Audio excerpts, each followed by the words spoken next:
After a big cup win on Wednesday secured a quarter-final place, attention turns back to league play and the visit of the Guildford Flames. Steelers have already beaten them at home once already this season, and doing so again will ensure they end the day in top spot. They'll have to do so without Michael Davies. He's been banned for 6 games by DOPS, and the Steelers will have to play an import short. And discipline could be the key tonight. Guildford have a power play loaded with talent. Sheffield need to keep them off the ice as much as possible. Steelers skating down.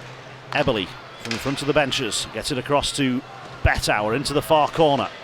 Valorant trying to spin away from trouble. And he'll get to it ahead of Akerud. Out towards Bettauer. It hit him high. Bettauer with the shot and a terrific save from the young Belgian. Yeah, good job there by Peters. Valorant doing a good job behind the net, spinning off a couple of checks, finding Bettauer. Even though it comes up and deflects up really high, he reacts very, very well, knocks it down.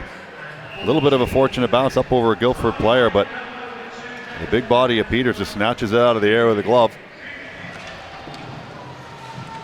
Lindhagen with a good pass out to the far side, and that's got the Flames moving forward. That's a good drop pass. Oh, and then a really good poke pinch from O'Connor, getting back in on Ferguson. And drawing a penalty as well. Steelers are going to get a power play out of this, but Dowd has it. And Duber is on the bench for the extra skater. And that one's taken a strange kick off the glass. But no problem for the Steelers. They'll start their power play now. Yeah, Robert Dowd doing a good job on the back check. He's the one that starts it. O'Connor steps up. And Guildford just pop it around it, but then he gets back into play. You'll see it coming up right here from behind. Right there. There's a nice little stick lift. And the puck turns over to Robert Dowd, and the hook is coming up. So Ferguson sits in the box, and the Steelers go on their first power play of the game. Tripping confirmed as the call.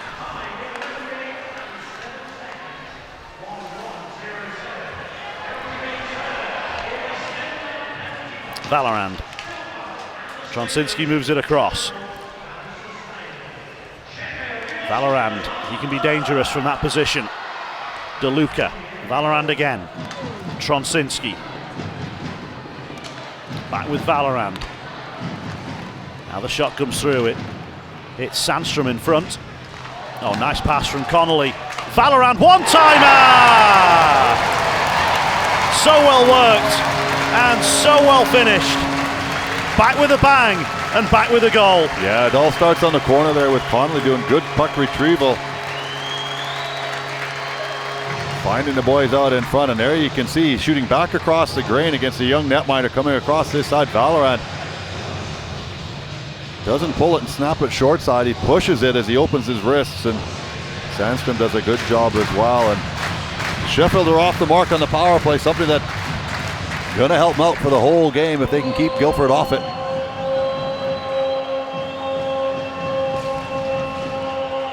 Confirmation of the goal and assist to follow.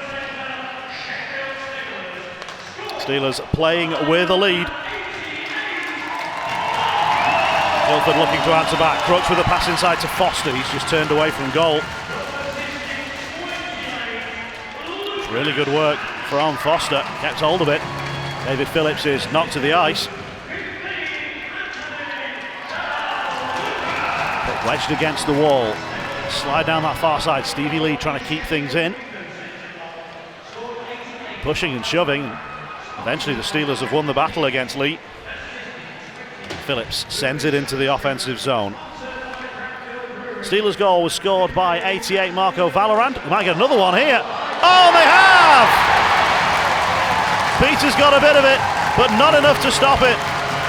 And the Steelers have 2 in quick succession. Yeah, we'll see if this is going to be Jonathan Phillips' goal. A good hard forecheck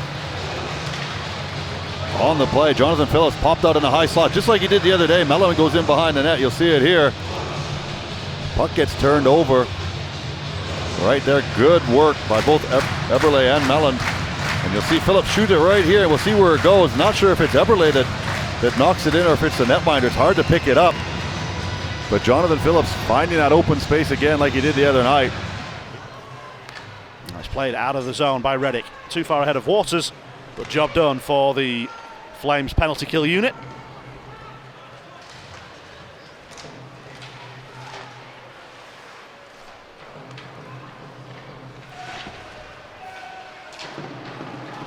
Steelers trying to play this one out. Connolly! There you go!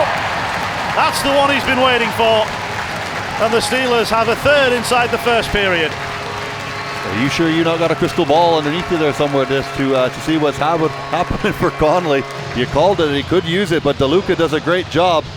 So does Valorant, taking out Lee in front of the net. Connolly, it looks as though the young netminder thinking that's going to go high and hard, and it just pops up over the right pad. So Connolly again in that little high slot. We've said it over and over and over. How many opportunities are you going to give right in that A1 spot to give up? And Sheffield have had a couple of goals scored from exactly there.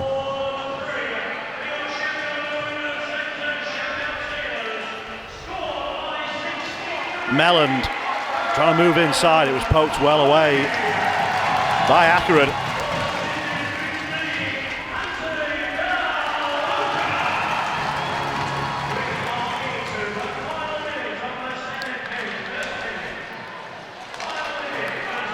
Melland. Shot there, Bettauer! It's all going right for the Steelers. They just can't stop scoring right now. Yeah, 8 on Wednesday and 4 inside the opening 20 minutes tonight. Yeah, Phillips makes the play way outside the neutral zone, and Mellon follows up, gets that shot through.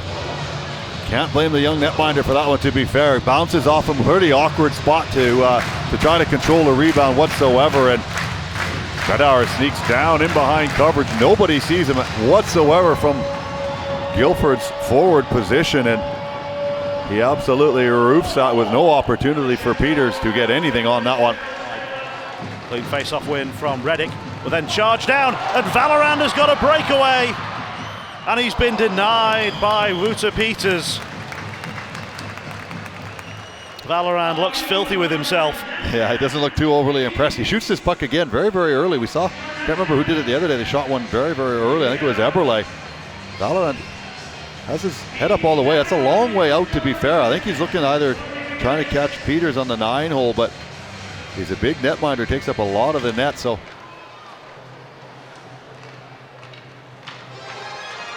Penalty is over. Steelers are back to full strength, but the danger is all at the Thomas Duber end of the ice at the moment. Really good power play for Guildford, but they weren't able to break through. Duber has been a lot busier in the second than he was in the first. Tronsinski, that shot is charged down by the skates of Dunbar. Steelers pass goes slightly astray at centre ice. Tronsinski recovers it. Gets it around for Sandstrom. Bettauer. Oh, it's gone through via a deflection. Yeah, gonna have to see if it's a Connolly out in front, or if this is Bettauer all the way. Good hard shot. It looks like it's Bettauer as it bobbles up and down. The Guildford netminder just seems to miss it. Hard to see if it goes by Lee or what from that angle. Really, really difficult unless we can see something from behind the net. What really happened on the goal, but get the puck at the net, and Sheffield, after all sorts of penalties, power play, shorthanded situations, go up by 5 here, 5 on 5.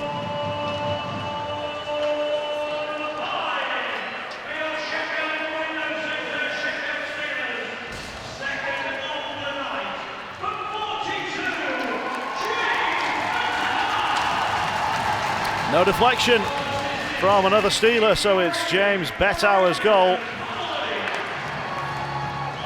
And there's a response for Guildford. Duber is finally beaten.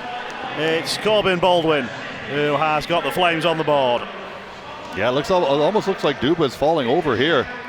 Not expecting, I don't know what's happened here. He goes across, comes up, and he doesn't quite get up. You can see he's almost on his heels as he falls backwards there. It just sort of fools him, the shot coming through Baldwin.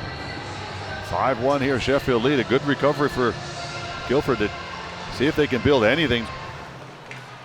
Lemchigov can't top it past Lee. Tronsinski can. Back for Lemchigov. Back for Tronsinski. Oh, and then nearly to Robert Dowd, and now there's going to be a 2-on-1 going back the other way. Davies, save made, the easiest finish on the rebound for TJ Foster. The 2-on-1 and the rebound goal. Yeah, not the way you'd want to draw it up on a playbook, that's for sure. Davies comes in here, and we've seen this before, the puck pop out of Duba's glove. Another hard shot coming through, hits the bottom of Duba's glove, and Foster stick down on the ice, good position. Again, Trumsinski chasing hard back. We saw that just before that. Now it's a little 3-on-2 developing here for Guildford. Can they get a tip in? They can. Duba's made the save. The puck is live behind the goal.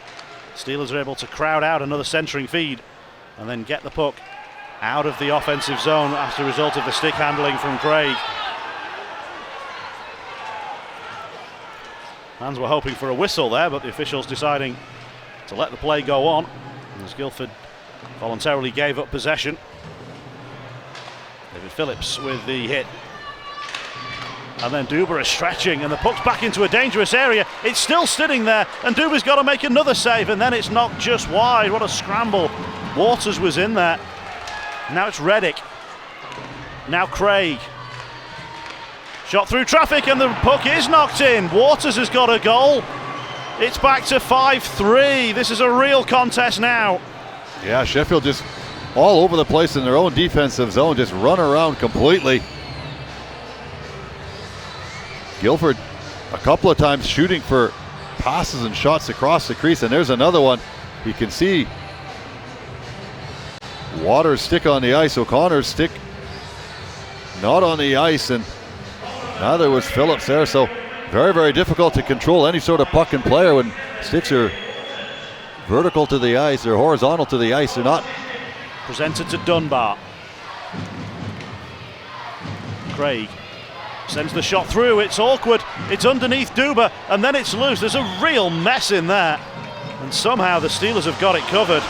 And there's a little bit of pushing and shoving involving Waller and Sandstrom and DeLuca as well. Baldwin. It's a little bit tight back there, and in the end Foster has done well to keep his team in possession. Ooh, big hit, Valorant. Lee comes across, but that's a big. Like it. Lee doesn't like it. It's a clean hit. Lee's not looking where he's going, and Valorant just runs right through him. We've seen a lot worse when players get hit with guys going in. Lee just comes in and just has a little word, but right there's no problem with the hit. It's just a big shoulder. Just as the puck is released, both players go down. To be fair, Lee doesn't come in and do an awful lot, just sort of says how you doing to Valorant. And Dowd. Lemchigov. Shot from Betauer is charged down, and now there's trouble because there's a break for Waters. He's in on Duba, and he didn't get all of that shot, and Duba makes the save and then covers up in the glove on the follow-up attempt, and the Steelers have got away with one. Yeah, they dodge a bullet with Waters coming in hard. He had a quick look over his right shoulder, and you can see the puck bobbling. Whether he can knock it down or not, he does just there. And then he tries to chip it up and over. I don't think that's the play he really wants to do, to be fair. Trachinski and Betauer are racing to try to catch up, and you can see the look on his face. 13 seconds left in the game, and the Steelers win the draw. Kuka. It'll come to Jonathan Phillips. He'll just send it down the boards. There's not going to be time for Guildford to save themselves. They've fought back hard, but they haven't fought back far enough, and the Steelers are winners again, and they stay top of the table.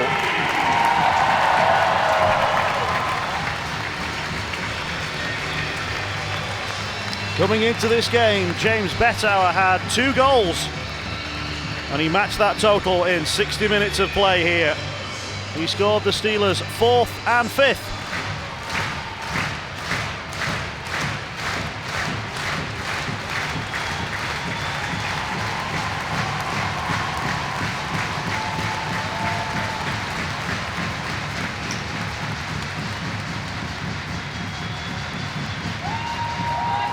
Well, the shirt is off again.